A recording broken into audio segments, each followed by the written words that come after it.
So tonight we will see or re-see the topic of death, intermediary states and rebirth according to the Buddhist tradition, or the Tibetan Buddhist tradition to be more specific.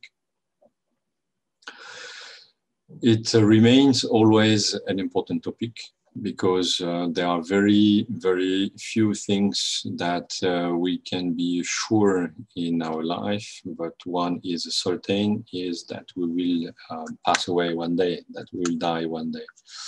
And following this logic, we need to be prepared anytime, because not only we know we will pass away, but we don't know when. So it will happen. It can be very soon. It can be in 10 years. It can be in 20, 30, according to our age and situation, or according simply to our karma. So the topic of death is very important. It is also a subject which brings us to remember about impermanence. Impermanence of all phenomena, including ourself.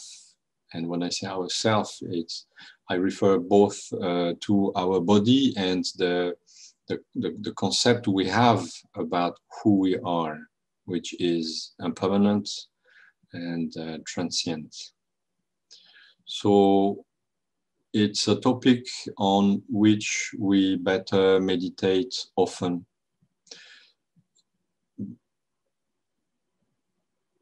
To meditate upon it, to even do some specific meditation about it.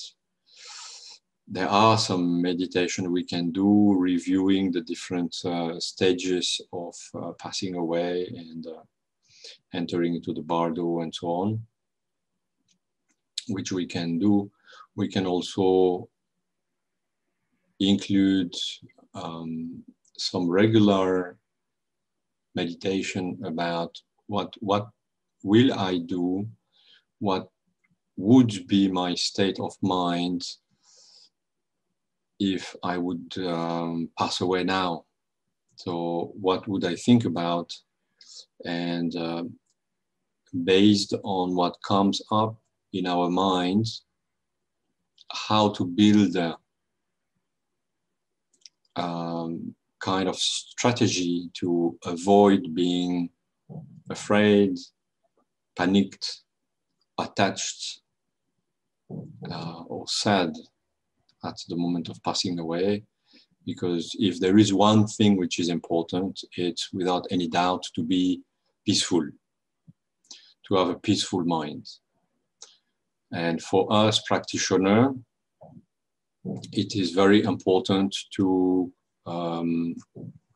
remember our practices, remember our yidam, and enter into the right meditation when we would feel that the process of dying is engaged. We have a very different view upon death and dying than most other traditions, and specifically the Western traditions, which are placing death more as a kind of taboo, something that we should not talk about, something which can bring bad luck and so on. But within Buddhism, this is not something taboo at all, and in Tibet even less. Even less because death has been very much integrated as a part of life. And if we enter into the Vajrayana practices, it is even a part of the practice. Not that we would initiate death in order to benefit from it, but at the moment it happens, we can do something out of it. So it can, in the right moment, become a tool, a method to even reach enlightenment. So death is not seen as something horrible, catastrophic, the end of all.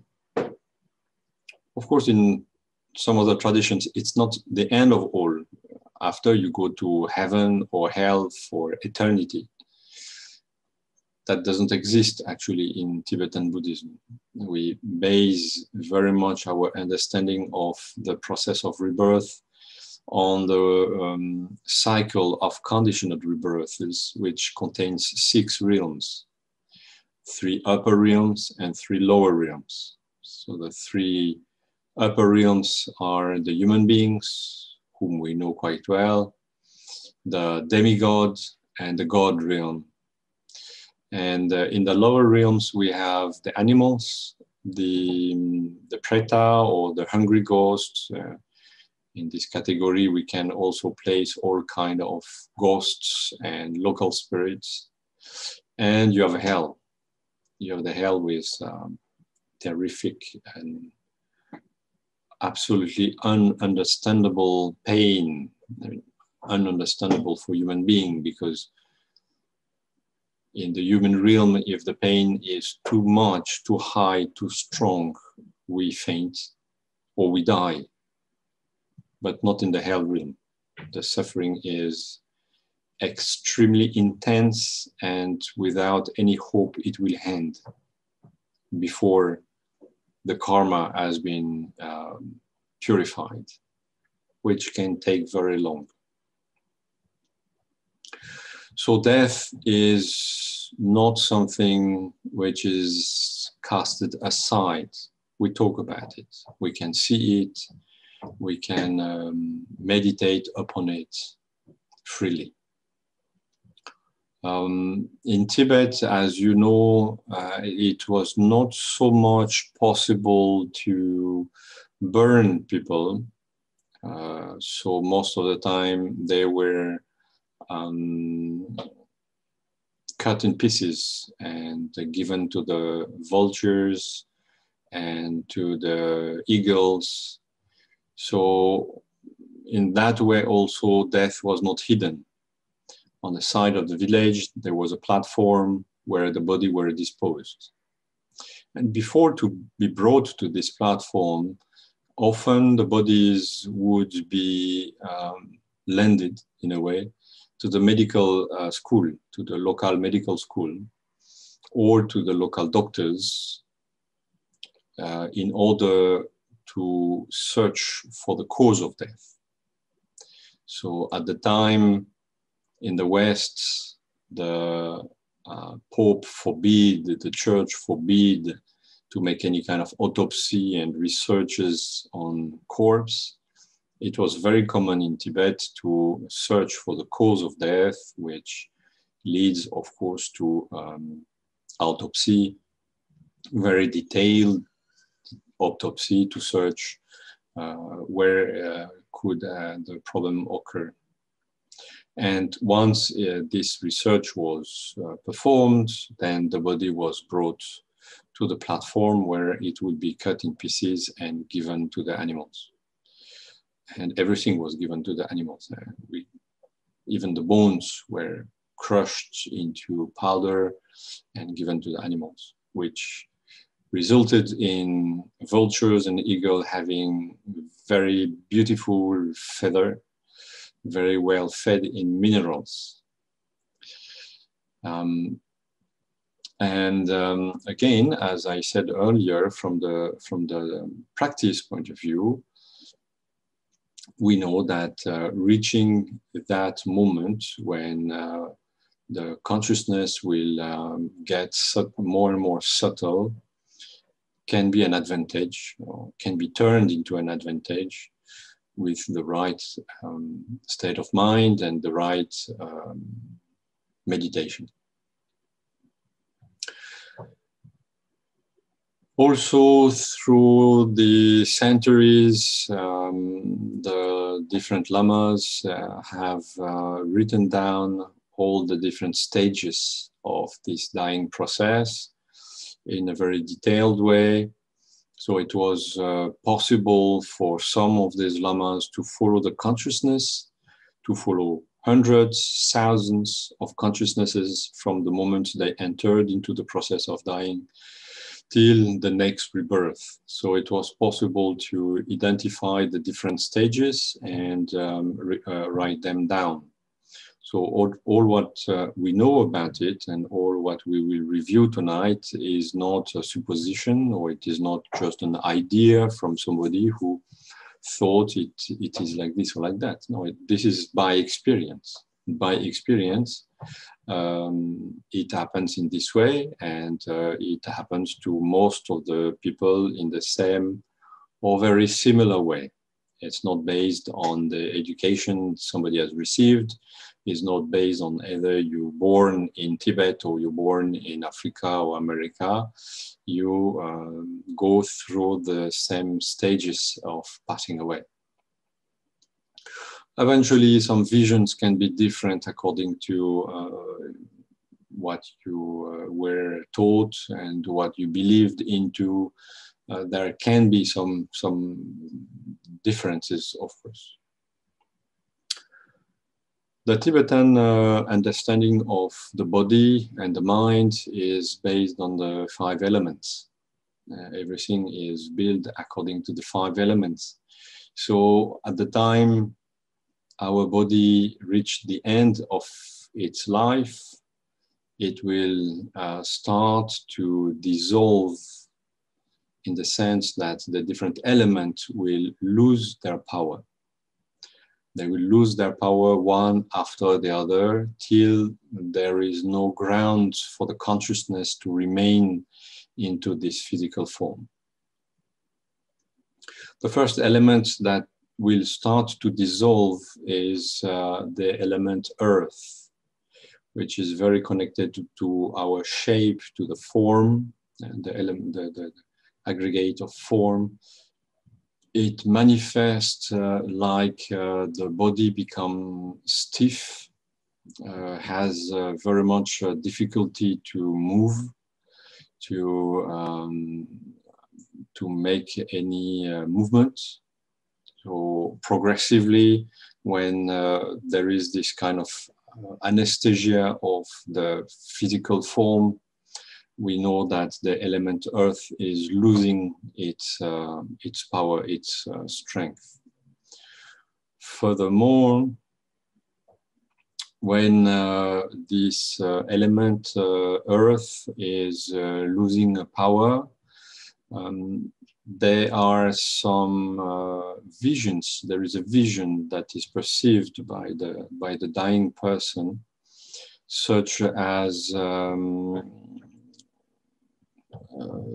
the vision of a mirage, what we call a mirage. A mirage is defined or is similar to what we see in on the very hot road in a summer, where you have the feeling there is some water on the road. Yes. So, but it is not true. There is no water. So this kind of grayish vision. From the outside perspective, what we see is that the pupil, yes, this black part in the eyes, become fixed, does not move, does not react anymore. This is how we know that the element earth is dissolving. There are also different mental elements which are dissolving, different capacities which are dissolving. And among these capacities, what we call the wisdom, the 5 wisdom, which will go away, and the first wisdom, which dissolves with the element earth and the form, is the wisdom which is similar to the mirror. Yes. After the element earth, we will have the dissolution of the element water. The element water is connected with our feelings. And from the outside, we can perceive that the saliva is drying out, that the eye are drying out also. Among the senses which dissolve, we have hearing, the audition, which is dissolving. And the vision which is perceived from inside is the vision of smoke. So you have a kind of fog or kind of smoke which is perceived by the consciousness. And if we come back on the wisdoms which are dissolving, it is called the wisdom of equality or equanimity, which is equality, which is dissolving. Following the water element, you have the fire element. The fire element, which is connected with the aggregate of discrimination, will progressively lose its power, lose the strength it has in our body, and it will manifest as less and less heat. The heat is going down from the extremity towards the central part of the body. The heart will start to beat more irregularly and will become weaker. So this is what we can perceive from the outside. The sense of smell disappears at that moment, and the vision which is perceived by the dying person is a vision of sparks, little sparks. Sometime to give an example, it is like if you kick a piece of wood in the fire, it makes a lot of sparks. So it is a little bit like this. Thousands of little sparks coming up. And the wisdom which is dissolving at that moment is called the discrimination wisdom. Following the dissolution of fire, you have the dissolution of air. The air element will start to lose its power. The aggregates is the volitional formation, which start to disappear. The breathing becomes weaker and weaker and will end. At the end of the dissolution of the air element, the breathing will have stopped. Accessorily, because it's not really what we are thinking at that moment, but the taste sense disappears. We can mention that at this point, any will also disappears. So there is no remembrance of what should be done, what could be done. We really enter into a state will-less. So any practice or any meditation, anything to remember should have been done prior to that moment.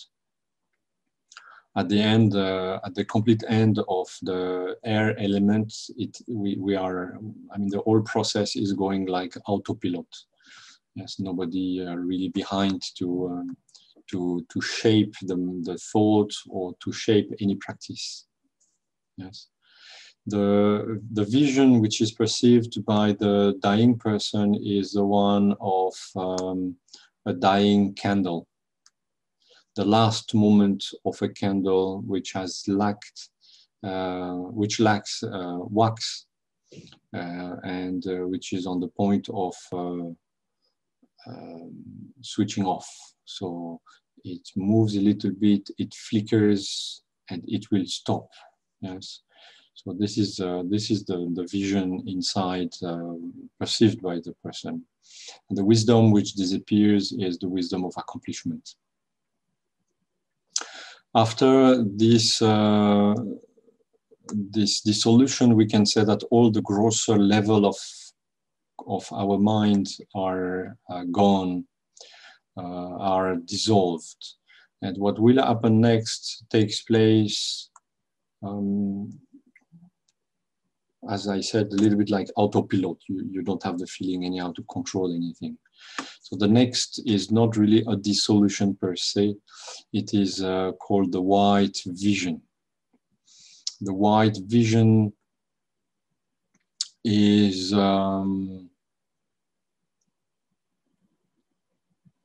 like when you have full moon on a summer night, which is very clear.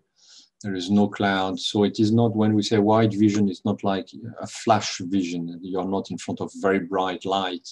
It's not white in this way. It is white-ish vision. It corresponds also to a process which requires us to come back to the beginning of life. So we make now a little jump back at the moment we have been conceived, at the moment of conception. At the moment of conception, you need three elements: the white cell of the father, the red cell of the mother, and the consciousness. So this also answers a common question about when the consciousness is present in the flesh. The consciousness is present from the very beginning. The process of developing into a fetus and later on into a baby requires a consciousness. So you have two cells and the consciousness. At the moment, there will be the fertilization of the egg and the consciousness enters the fertilized egg. You have life that will start, meaning the consciousness is bringing with it the blueprint out of which the whole body will develop. You might know that we still are not sure how the development process is taking place.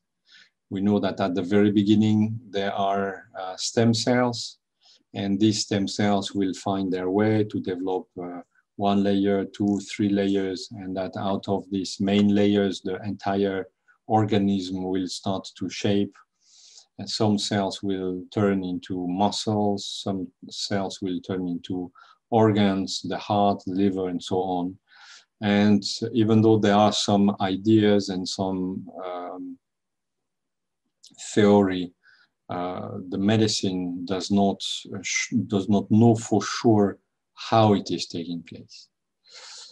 It is taking place on the basis of the karma. It is taking place on the basis of the consciousness, which is bringing the karma into manifesting, into taking form. So at the very beginning, the consciousness enters this fertilized cell. This will become the heart, not the organ, but the heart chakra, the center of our existence in a way, because this is where the subtle consciousness will remain our entire life. And from that center will start the central channel. Yes, if you know a little bit about how the body is made, we have 3 main channels, and they cross at some point, which will become the chakras and so on. So the main channel, the central channel, will start at that moment, will develop at that moment. And one part of the central channel will go towards up, one part will go towards down. If you look at how an embryo develops, you will find this, you will see this, how the embryo starts to develop. And why it develops in this way? Because the central channel first develops. And on the top of the central channel, you will have the white cell, the energy of the white cell remaining under a form of a white drop. and you will have a red cell going down in the central channel. So under the form of a red drop. And your entire energetic system will develop. The lateral channel, the 72,000 channels of your entire energetic body will develop. And following the development of the energetical body, the cells will follow and will make the baby's body.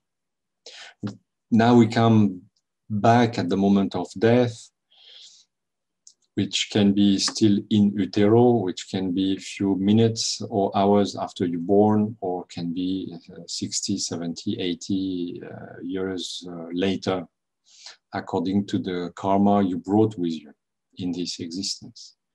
So at the time the death process takes place and all the elements have dissolved as we have seen it, with earth, water, fire, air elements, which are gone now, you have the central channel who will dissolve. So he dissolves from the top, and the white drop will go down, and as it goes down, the central channel disappear on the top, and it comes down, down, down, and this white drops coming down towards the heart chakra produces this white vision. So for as long as this drop is coming down to the heart center, your consciousness experiences a white vision. Following this white vision, you will have logically a red vision, which is the red drop from the bottom of the central channel who will come back up. And as it goes up, and as the central channel disappears, you experience a red vision. The red vision is explained as when the sun is going down in autumn, for example, and it will be windy the next day, and you have a very reddish sky. So it is this kind of red vision that you will have. After the white and red vision, you have what we call the black vision. But it is not a black vision per se. It is not that you are seeing black. It is actually that you are not seeing anything anymore. It's a little bit like you black out yourself. Yes, you pass out for a few seconds. We call this state also the state of near obtention. From the energetic point of view, this stage corresponds to the two drops which have come above the consciousness and which encapsule the consciousness. So you have the white drop on the top, the red drop on the bottom, and they close the consciousness. So you don't see anything anymore, you don't perceive anything anymore. And why near obtention? Because after the few seconds that this stage will last, your consciousness will like wake up and see again, come out of the dark. And you will actually perceive what we call the clear light. At that moment, you are at the most subtle form of your consciousness. Your consciousness is naked. There is no thoughts anymore. There is no mental factors anymore manifesting. You are in an absolute, pure, pristine stage. The clear light is also not a bright light. When we say clear, it means non-obstructed. There is absolutely nothing obstructing the space in which the consciousness is perceiving itself. It doesn't perceive itself, but finds itself, let's say. So you come out of the dark vision or black vision, and you are in front of this most subtle form of your consciousness. State of consciousness. This moment is extremely important for a practitioner. If you have been practicing your whole day, your whole life, trying to reach or to realize emptiness, trying to realize the true nature of the reality, it is these states that you have been looking for. So maybe you found these states already in your life, if you have realized emptiness in your lifetime, in which case we say that you have already seen or you have already been exposed to the daughter clear light, which is the clear light which can be perceived while still be connected with the body and while returning to the full perception of this body in a post-meditative state. But here you are in front of the mother clear light. It is in some points more subtle, more pure. And there is no level of the consciousness which can be more pristine than this. So if you have already perceived the daughter clear light during your lifetime and your practices, you will recognize the mother clear light without any trouble. Yes, you will recognize it and you will be able to remain in the contemplation of it. Yes. It's a non-conceptual state of mind. So all the words I'm using do not really fit what is experienced at that moment. But let's say that you can remain in that clear light for hours, for days, weeks eventually. You have some people who have been staying in this meditative state for weeks. This is what we call tukdam, the meditation at the time of death, the clear light meditation at the time of death. And then after some time,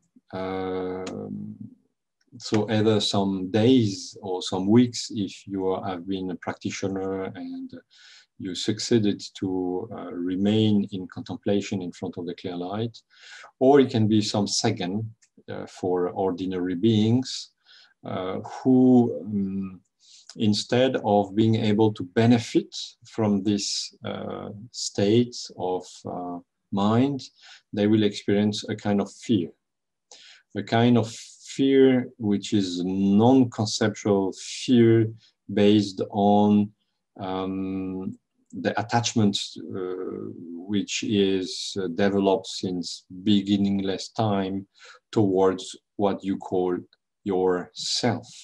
Your sense of existence is triggered at that moment because you are in a state which is dissolving any concept. Anything you can grab at has disappeared. So there is a little type of fear that arrived at that moment. It's like a little hiccup. Yes, because it is not conceptual. You don't conceptualize something, oh, I'm afraid of this. No, it's not like that. You arrive in front of this clear light and something within yourself is afraid to dissolve completely, to disappear completely. So there is this little in front of that state. And that little hiccup or that little movement of the consciousness is what will mark the end of your life. So you will leave at the moment you leave the clear light, you actually leave your body. And when you leave your body, you will enter into what we call the bardo, or the intermediary state. That intermediary state is in order to find the most appropriate rebirth. So it can last from few minutes to few days, according to the complexity of your karma, according to various parameters that need to be clear before to enter into another rebirth. Yet, this is a state which is not necessary if you have created the cause to reborn as a god or demigod, or if you have created the cause to reborn in the hell realm. In this case, you go straight from your body into that realm of rebirth. There is a direct lift to the God realm or a direct lift to the hell realm. You don't pass by the bardo. The karma usually that brings you so up or so down is clear and does not require any moment of hesitation.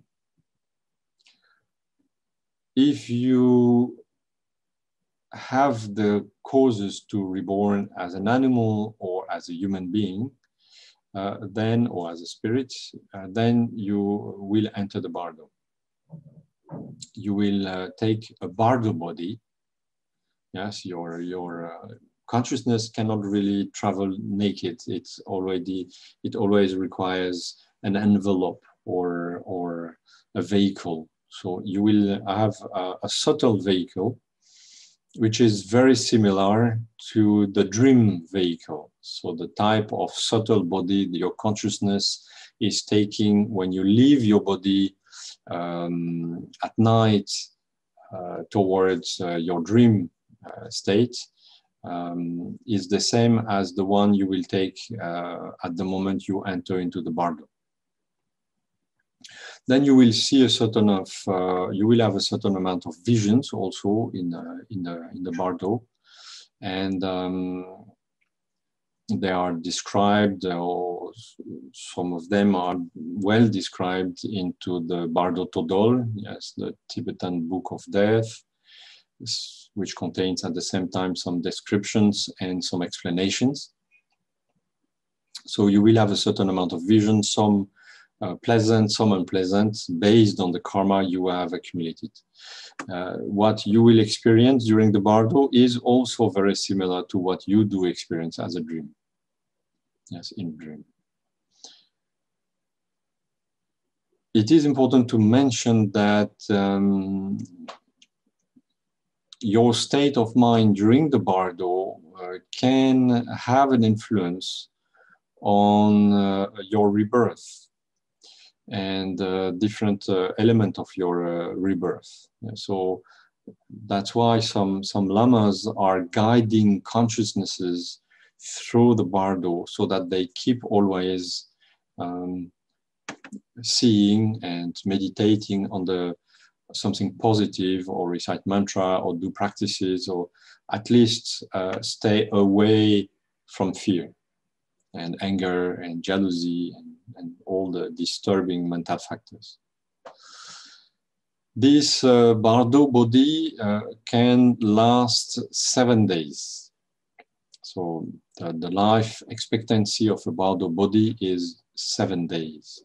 After 7 days, if you have not found your next rebirth, if the causes have not come into place, if the puzzle has not shaped your next rebirth, you will have a small death process. Very quick. I would say nearly as quick as the one you do experience every time you fall asleep. Because when you fall asleep, you are going through the same process as the death process, but it is so quick that you are not aware of it at all.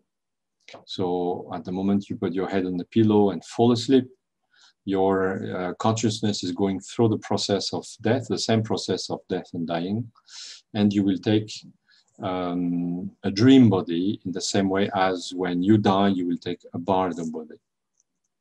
So at the end of 7 days, you have a small death, your bardo body passes away, and you take another bardo body. And this next bardo body can have also 7 days of existence, and you can have a maximum of 7 bardo body between a rebirth and another one. So to say you cannot stay more than 49 days in between. remember that it can be just few days in between a life and another, between a rebirth and another.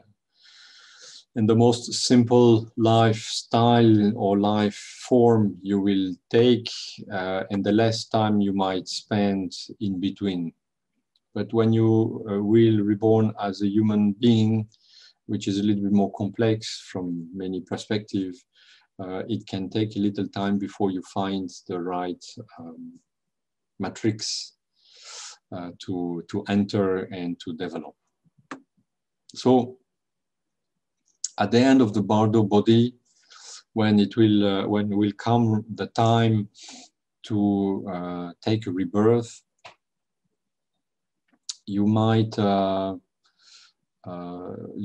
start to see your parents.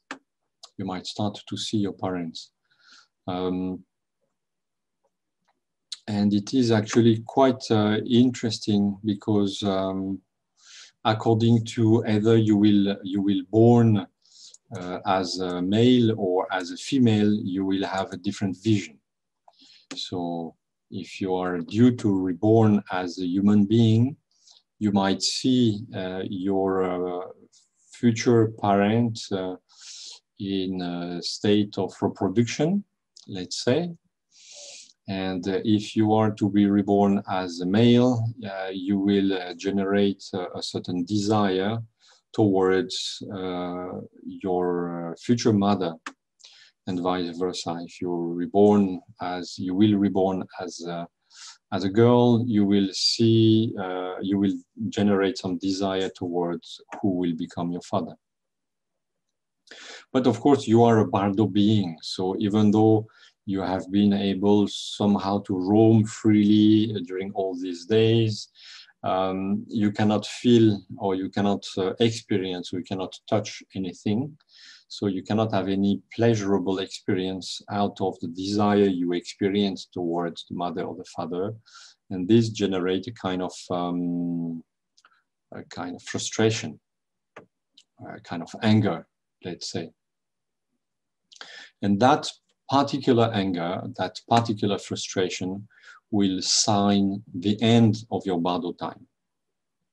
And you will experience this little death again, but instead of taking another Bardo body, the consciousness will enter into the cell which has been right at that moment fertilized, and start another cycle of life. So the whole body, the whole fetus will develop on the basis of the information brought by the karma.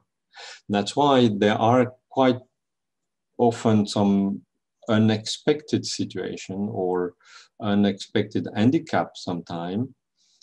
The father didn't have this handicap, the mother neither, and the child does. And we can, of course, always claim it is only from the genetic point of view, but the genetics manifest on the basis of the law of causality. Which part of your genome will manifest in which way, this way or that way, is based on the karma. So based on the causes you have accumulated among all the previous life, which is coming into effect at the moment you enter into this fertilized cell, this fertilized egg. So then the whole cycle will start again. The central channel will develop, as I explained already before. The energetic body will spread out from the central channel and will give the shape of your body. So at first there are very gross central channel, and that's why the body is quite in a gross state. And as the small central channels are developing, then the body will take its human shape, let's say. We can see this actually taking place if we observe how a hand develops. If you see the hand at first, it is just one piece of meat. Yes, there is no finger, there is nothing. And then as all it is not that the fingers are growing out of this element, it is that the energetic channel will start to become more defined and refined. And suddenly over days, the cells in between will disappear and you will start to see the shape of the hand as a normal hand. Voila, I check my little text if I forgot anything, but no, of course we can find in the Tibetan text very clear and very precise explanation also about the embryology, how the whole embryo will develop up to coming into this reality, coming out of the uterus. I will not go through all these stages now, but surely you can find this either already on the internet or on some books dedicated to Tibetan medical system, because it includes also the whole embryology process. Remember that death is not separated from life in Tibetan tradition. It is a part of it. So you find a lot of explanation about how you're reborn and how you will die also in medical studies. Yes. It is good to know this process, to know the different stages from life to living this existence, and to meditate on it. To meditate enough that you know them by heart and you can go from one to another and experience what normally somebody who is passing away would experience. So you can meditate on that. You will close your eyes and you will have the feeling that the earth element starts to dissolve. And as it starts to dissolve, then you will see this, you will feel that, as we have seen it and as it is described in the different texts, to accustom yourself to this process. At the same time, to get used to it for the moment of death, and eventually also to know about it well enough for what we call dream yoga. Remember, the bardo is similar to the dream, and the process of passing away is the same as falling asleep. I mean, the same, similar, of course. At the end, you come back into your body as long as the life force is in your body. So that is the difference. But the material, let's say, is the same. So it is good to meditate at the same time from the different elements point of view, which are dissolving and how the death is taking place. And also from the emotional point of view. Yes, death is scary in a way. If somebody tells me I'm not afraid of death, then I might think that that person never really thought about it or doesn't know what it means. Because at the time of death, there are a lot of emotions coming up. Which one will depend from one person to another. And this is something you can observe for yourself through this kind of meditation. Yes. In your meditation, you ask yourself, okay, now I'm passing away, and how will be my mind? You know, what will I think about? What will come first? Will I be angry of something? Will I be jealous or something? Will I be super scared? And so on. And according to what you see, then you can also practice on that. You can also meditate further on fear and so on. Voilà. I think I've gone through all what I wanted to tell you. I think one of the very important points to keep from the teaching about death and dying is the ineluctability of death connected with impermanence and the importance of being clear with it. So to have a mind which is at peace with the idea to pass away, that you are not permanent, that this body will disappear at some point. And that the moment of death should be a moment of peace. The consciousness should be at peace. And if you are a practitioner, you will use that peaceful state to enter into a meditation based on your yidam, with the self-generation of yourself as your yidam, in order to leave this body as much as possible in a state of practice, in a state of meditation. All right. There is a lot to be said about death. This is a resume. This is a condensed version of death and dying. But I think it contains the most important part. All right. So I see a question passing. What if you die in your sleep? Actually, we never die in our sleep. That means if the death process gets engaged into this body while this body is sleeping, you will wake up to die. Yes, even if it is for a few seconds, but you will wake up and you will go through the dissolution process. Yes, so you are not really dying into your sleep as we could think. There are also some particularity. For example, if your body is destroyed, yes, you are in a car crash and your body gets completely destroyed, you will still go through the same dissolution process, but it will be much quicker. Yes, it will be much quicker because the body is completely destroyed or damaged.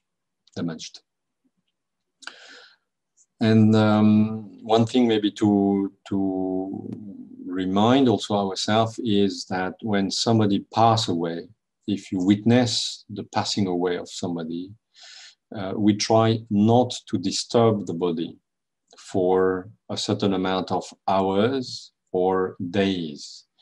Within the Tibetan tradition, we try to leave the body untouched for 3 days, unless told otherwise. Unless told otherwise, meaning you go to see a Lama, the Lama make a divination or not, or tell you that now it is okay to dispose of the body because the consciousness has gone. Or you go to an astrologer or astrologist and he makes a chart and he knows that the consciousness also is already gone and has already entered the next cycle of rebirth by entering into the bardo and migrating towards the next rebirth. In this case, I have seen this case after just 1 day that some lamas said that, okay, now you can burn the body. It's okay, because the consciousness has already left. But if we don't know, and by security, we say 3 days, not to disturb the consciousness. Because if you touch the body while the consciousness is still inside, it can generate some negative thoughts. Yes, the consciousness normally after 20 minutes is gone. 20, 30 minutes. We say the time of a meal. It depends if you eat quickly or not, but usually we say 20, 30 minutes. So for common beings, animals, usually within 20 minutes after the death, the consciousness is not there anymore. But there are cases when the consciousness can still remain close by. including for human beings. So the consciousness has gone out of the body. Since the consciousness went through the dissolution process, the consciousness which is in the bardo looking back at the corpse does not recognize as his or her body, past body, normally. Yeah, so there is a dead person. Okay, well, I'm sorry, but I move somewhere else. Yes, I enter into the bardo illusion. But if close to the body, there are people who will call the name of the deceased and cry aloud and make a lot of drama and a lot of fuss out of the death, the consciousness which is turning around can, open an eye towards this corpse and feel sad of the situation and hear the name, and that name at some point can resonate. And that consciousness can say, but this is me, or this was me, and close to me there is this person or that person. And according to what the consciousness will figure out, it can generate anger, it can generate even hatred towards somebody, especially when that person has been, for example, murdered or killed in any way, or jealousy, if the consciousness sees a situation which can trigger jealousy, or an extreme sadness, which will lead to attachment. I mean, if the children are around, or the wife or the husband, and it generates a very strong attachment towards the people around, this is negative for the consciousness. It will disturb the consciousness, and it can have a negative impact on the becoming of the consciousness. So when we witness the death of somebody, we try to remain calm. It doesn't mean that we cannot cry or something, but we try to remain calm and not making big noise, not making big fuss, so not to disturb the consciousness. Now, it is very difficult in the Western countries to keep a body for 3 days, I mean, a human body for 3 days. Immediately, the sanitary commissions and everything are expressing their concern. They don't like that. If you are in the hospital, usually it is within an hour and a half that the body will go down to the fridge, where it will wait to be placed into a morgue room where you can be exposed for the family or whatever. So it is quite difficult sometimes to make the hospital people to wait a little bit. So if you can wait a couple of hours at least, this is better than immediately disposing of the body. They tend to try to dispose of the body very quickly, because after you have a rigidity of the body, and if you want to dress the body, you will have to wait then another couple of hours before to be able to move the body and take out the clothes eventually. Maybe dirty because of the blood or whatever. If you are in the hospital or if you are at home, there can be also pee-pee and whatever else can come out. But according to the tradition, you touch the body the less possible. If it is an animal, it's easier in a way because nobody is really looking at it. So it applies in the same way. You can keep for 3 days if you can, or you can make divination before to be sure you can dispose of the body. After, what we do of the body is not very important. Either we burn it, either we bury it. Doesn't matter so much in the sense that the consciousness will be gone. So you are facing more a piece of meat than anything else. Yes. There are other considerations that can take that we can take into consideration regarding sickness or regarding ecology or regarding this and that, but this is another matter than religious matter. All right. I think this will be it for tonight, for today. I hope it is clear. If you have any question, do not hesitate to send them to me, either by email or any other electronic form, and I will be glad to answer to them if I can, including those I could receive now, because it's a bit late. Voila. I hope I answered at least some of your questions, and I wish you a good evening and see you very soon again.